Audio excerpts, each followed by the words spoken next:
This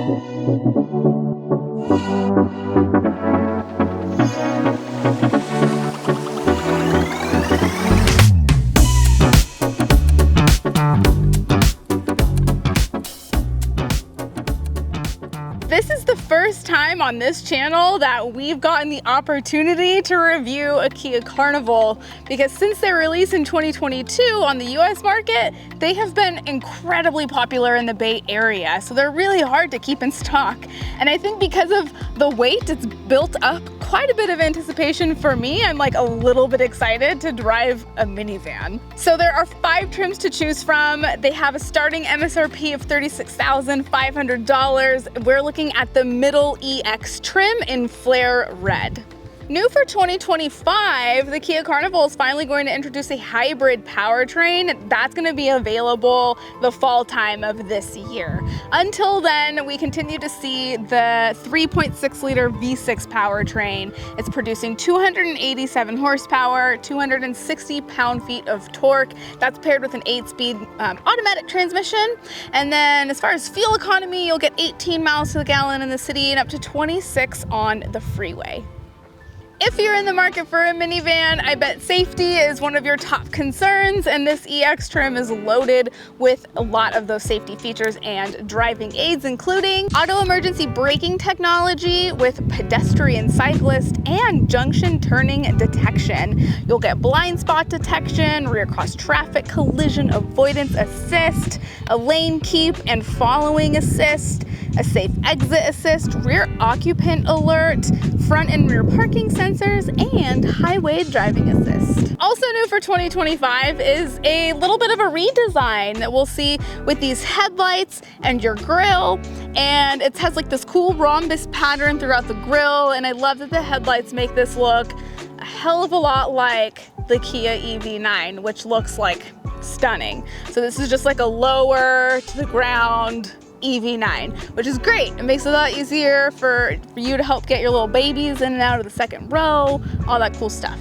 They are LED headlights. They do have auto high beam assist. And then around the side, you'll also get new designed 19-inch wheels that are like a glossy black, and on the EX, roof rails are standard. The back also sees a refresh with some updated light designs here. You have a nice rear spoiler, and hidden underneath that is a rear windshield wiper. You do have a power liftgate, and the best part about a minivan, not only is all of the interior space, but the available cargo capacity. So just behind the third row, you will have up to 40 cubic feet of storage space. And there's some fun little pockets here on the side for storing smaller items. And you do have a 12-volt power source right here as well. And then on the back of the third row, you have 4 bag hooks, which come in handy for storing bags of like groceries if you don't want those spilling all over the back of your cargo area. Stowing your third row is really easy. There's a little lever that you pull, and then that's it. Boom. You can have all that extra space.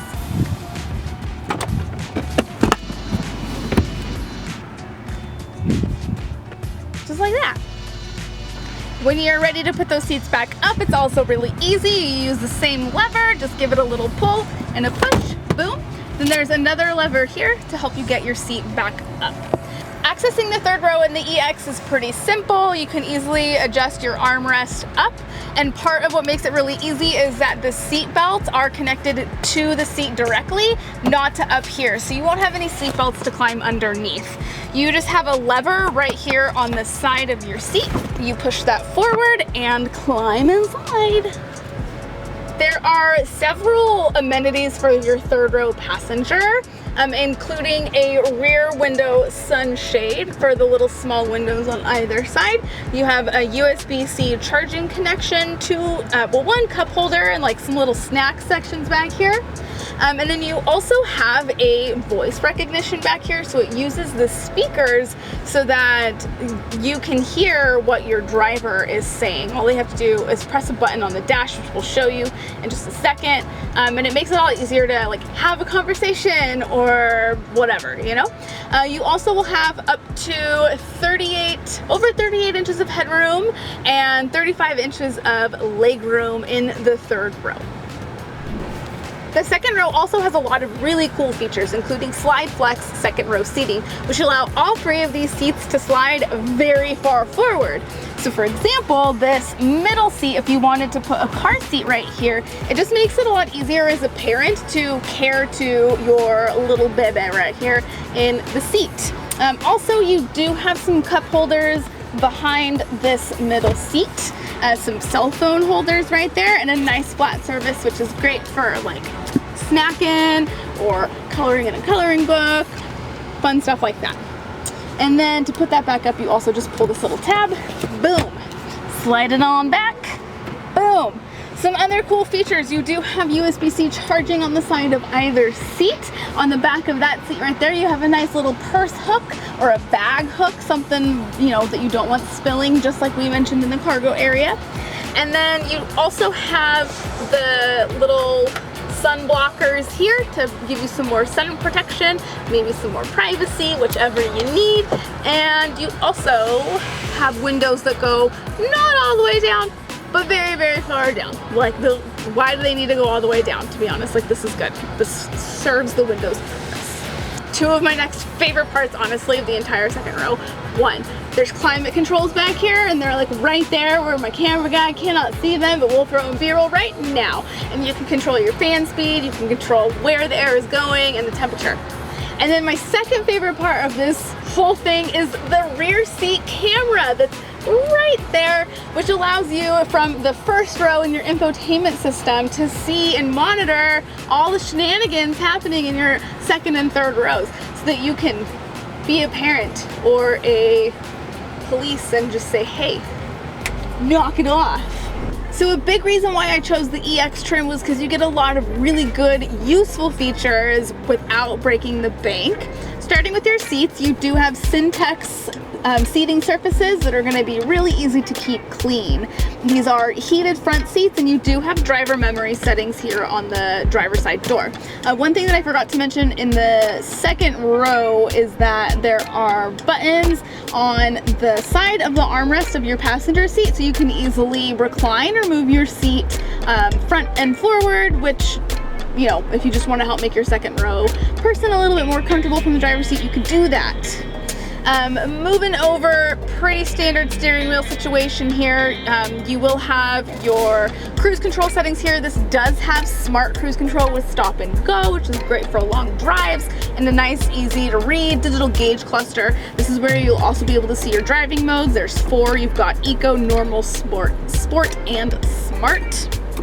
And then moving on down here, this is where we see an update on the inside. Kia has officially moved to its kind of more traditional now climate controlled audio controls like we see in the rest of the Kia lineup. So if you just press one button, now you have all of your audio controls, press the little fan, and you have all of your climate controls, which this does have a tri-zone automatic climate setting here, which is great for keeping the entire cabin nice and comfortable. Below that, you have one more USB-C charging outlet right there, and then you also have wireless charging and wireless Apple CarPlay and Android Auto. Moving a little bit more down, we have a button to easily see our backup camera if you just want to check out your surroundings, and there's 3 different camera angles for that guy there as well. Those are your seat heater buttons right here on the left and right. Significant amount of cargo space inside of your center console as well. Moving on up, you have a 12.3-inch infotainment system that also includes navigation, which comes in handy. And then in the third row, what I really want to get to first was that passenger talk and that camera that we showed in the second row. So the passenger talk is gonna allow, like I said, allow for the third row to hear you better. So you just press that button. You can turn up the volume or you can turn it down. It automatically will lower the volume of your radio.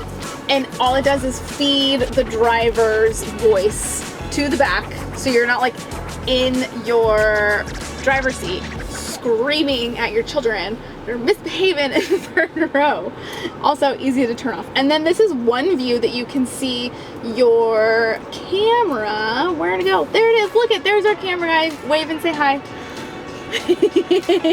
Okay, so that's one way to view your passenger view, but there's another way to do it. So if you go to your home screen and then give it a swipe, passenger view, and you have a much bigger screen so you can see your team or your kids, your friends, just checking out their safety and their comfort. And then a few other things here, like you can also access that screen from the right side here. So all you have to do is enlarge either your map or your audio. And then everything else is just so easy to navigate. Like the little logos, it's really responsive. That's it. There's not many minivans on the market to begin with, but the Carnival is definitely going to be really hard to top. Let me know in the comment section what you think of this redesign, and if you have any further questions, you can drop them down there as well. And a big shout out to Capital Kia for hooking it up with today's van. Bye!